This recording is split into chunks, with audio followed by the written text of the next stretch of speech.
जैसे राम तीर्थ का नाम सुना होगा सभी ने। स्वामी राम तीर्थ। स्वामी राम तीर्थ। तो वो स्वामी कब बने? एक छोटी सी घटना थी। वो कहीं जा रहे थे और नींबू का उनको बढ़िया पीले पीले नींबू का ठेला उनको दिखाई दिया। तो अब उनके मन में आया कि क्यों ना ये नींबू लिए जाए और घर में बढ़िया पोहा वगैरह बनेगा तो उसमें निचोड़ के डालेंगे तो वो खाएंगे। तो उनको मतलब वो फील करने लगे थे। उन्होंने नींबू वाले से जाके दाम पूछे। एक बार पूछा, दो बार, तीन बार।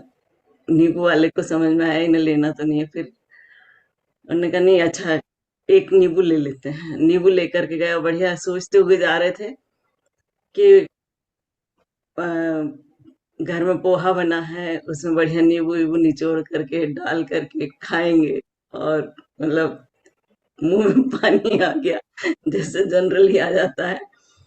और वो घर गए और मिसेस से वो मांगा चाकू नींबू काटने के लिए। ला करके उन्होंने नींबू काटा। फिर देखते रहे उसे। और बाद में बहुत देर देखा, अंदर कई सारे उनके द्वंद चलते रहे। फिर उन्होंने वो नींबू उठा करके खिड़की में से बाहर फेंक दिया और बहुत एकदम खुश होकर के चिल्लाए, मैं जीत गया, मैं जीत गया, मैं जीत गया।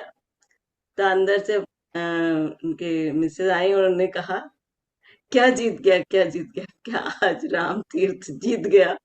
ये नहीं, उसने राम तीर्थ जीत गया और उनकी जो इंद्री थी, जो स्वाद के लिए बिल्कुल ललायत थी, वो हार गई। और उसके बाद वो स्वामी राम तीर्थ बने।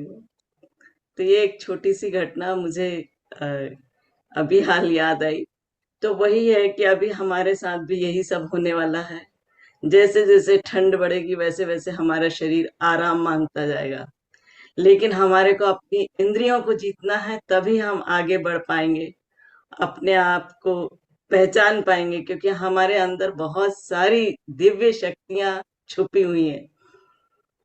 लेकिन एक विल पावर, एक स्ट्रांग संकल्प शक्ति की आवश्यकता है। जब तक वो हम उसको डेवलप नहीं करेंगे तब तक हम आगे नहीं बढ़ पाएंगे। तो इतना ही सर। जी, थैंक यू। वाकई समझने जैसी बात है कि अगर हमें हमारी इंद्रियों पे काबू लाना है तो थोड़ा तो लड़ना ही पड़ेगा।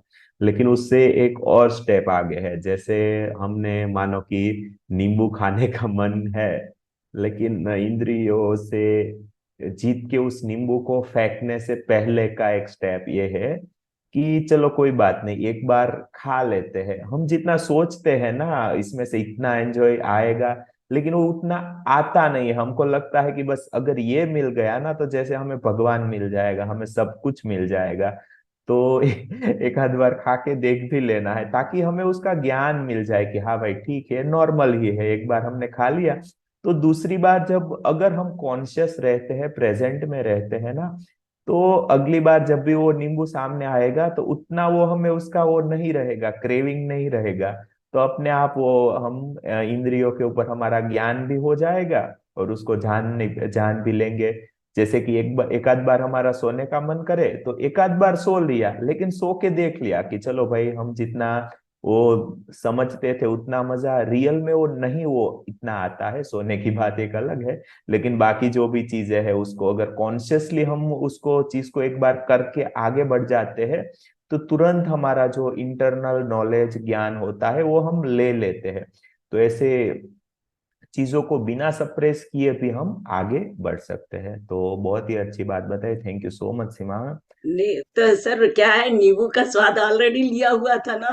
तभी तो जो है स्वाद का एकदम कि अरे यार नींबू डालेंगे तो पोहा इतना टेस्टी लगेगा।